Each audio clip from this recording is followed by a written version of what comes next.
In 1942, Albert Einstein was teaching at Oxford University. And one day, he just gave an exam of physics to his senior class of physics students. And he was walking on the campus with his assistant. And all of a sudden, the assistant looked at Albert Einstein and said, Dr. Einstein, this exam which you just gave to the senior class of physics students, isn't that exactly the same exam you gave to exactly the same class 1 year ago? Yeah, said Albert Einstein, it's exactly the same. But Dr. Einstein, how could you possibly do that? The assistant said. Well, said Einstein, the answers have changed.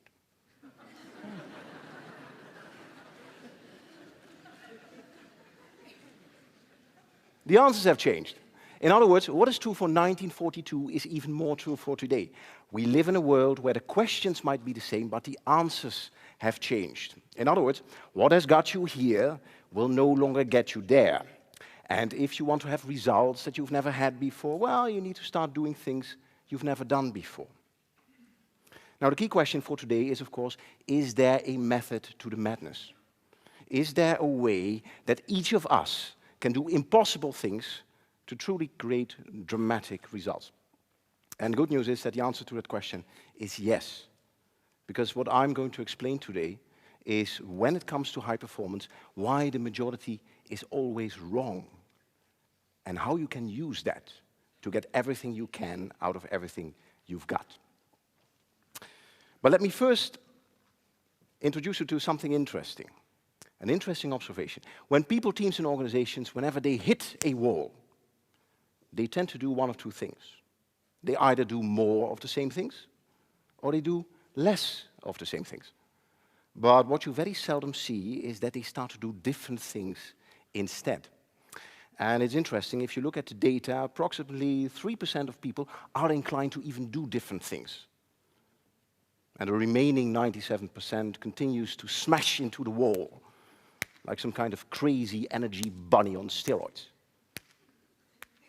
And why is that?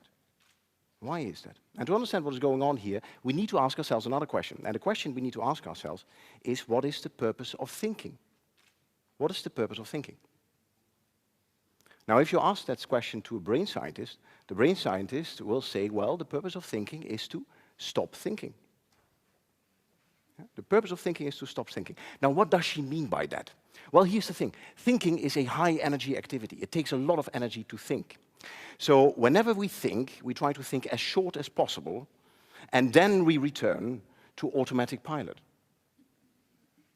Over 95% of our life, we run on automatic pilot. For example, if you've ever driven a car and then you realize, whoa, what did I do in the past half an hour? That's your brain on automatic pilot. Yeah? Another example, many of you right now are listening to me on automatic pilot. And I know who you are. Yeah. Now, here's the thing. If your brain is an automatic pilot, this leads to what the scientists call mental myopia, also known as tunnel vision. And if you have tunnel vision, that's a bit of a problem, because it confuses people about their own performance. And this is the reason that many people go through life acting like a mediocre race car driver who sits in his car, looks in his rearview mirror, sees his competition, and is so far behind that they think they are first.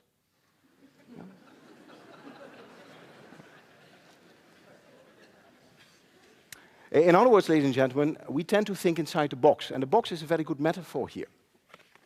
So let me draw a box. And if you take a close look at the box, you see that the boundaries of this box are very well defined. So we think inside defined boundaries. I'll give you an example. One boundary is a legal boundary, and we think within the legal framework. I'll give you an example. Very few of you would think of stealing the wallet of the person next to you in order to fund your next cool startup. Yeah? At least that's what I hope. Yeah? So we think in legal boundaries, but there are other boundaries as well. We think in technological boundaries, we think in physical boundaries, but we also think in moral boundaries. And this is why we think inside the box. At least, that's what we think. Because the reality is that the box in which we think looks more like this.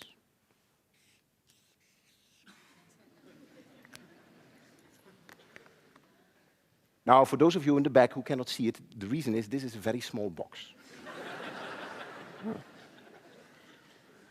And let me illustrate how small this box can be. For example, if I would say tonight, let's have something to eat, have dinner tonight, what would be options to do that? And probably you can come up with, hey, let's buy some pizza, go to a restaurant, cook at home, all kind of cool ideas. But I believe that very few of you would raise their hand and say, hey, let's go to the highway close by, see if we can pick up some dead animals on the side of the road and prepare ourselves a crispy dinner. That's a disturbing thought. But here's the funny thing. For many people in the world, this would be a perfectly normal response. Nothing wrong with that. Yeah, so what it shows is that the box in which we think is actually very, very small. And if you take a closer look at your industry or professional field, you also think inside a very small box. And the boundaries of this box, they are called industry standards or industry norms. For example, if you are in the restaurant business, then the industry standard is that people come to your establishment, they eat, and then they pay. That's the standard. That's how everyone is doing it. Another example, if you are in the banking business, this norm is that people give you money, you say thank you very much, and you give the money to someone else. I mean, that's banking. So those are standards, those are norms in the industry or professional field. But this is what you need to know. The word norm is an abbreviation for normal. In other words, if you do what everyone else is doing, you get the results that everyone else is getting, and those are normal results. And the thing is, what we are after today are extraordinary results. Yeah? So the key question is, of course, how can you kick yourself out of the box? Out of this very small box of your industry and professional field and move to the happy place where cool innovation happens. Now, how can you do that? Now, let me introduce you the curious case of the London taxi drivers. If you want to become a taxi driver in London, you need to know the entire city by heart. And this is called the knowledge. And you can imagine it takes years to get the knowledge in your head. And that's a bit of a problem if you want to rapidly expand your taxi business. So they ask themselves a question. How can we rapidly expand our taxi business while at the same time employing taxi drivers who do not know anything about the city of London? And then they came up with a very ingenious solution. What they said is, well, actually, then we make two kinds of taxis. One is a normal taxi, and the other taxi has a big sign on it which says, the driver of this vehicle does not know anything about the city of London, but loves to get directions from you. And that's a brilliant solution, because this attracted those people who lived in London, knew the city very well, and finally could pay boss in a taxi. Yeah. Yeah. Brilliant. Now, ladies and gentlemen, this sounds like a very cute story. But there's much more than meets the eye. Because what we have found is that breakthrough innovation, extraordinary results happen when people decide to finally break the standards or the norms in their industry or professional field. And you see that over and over again. For example, if you would have a furniture business and one day you would decide to no longer assemble furniture for your customers, probably you would end up with a company called IKEA. Yeah.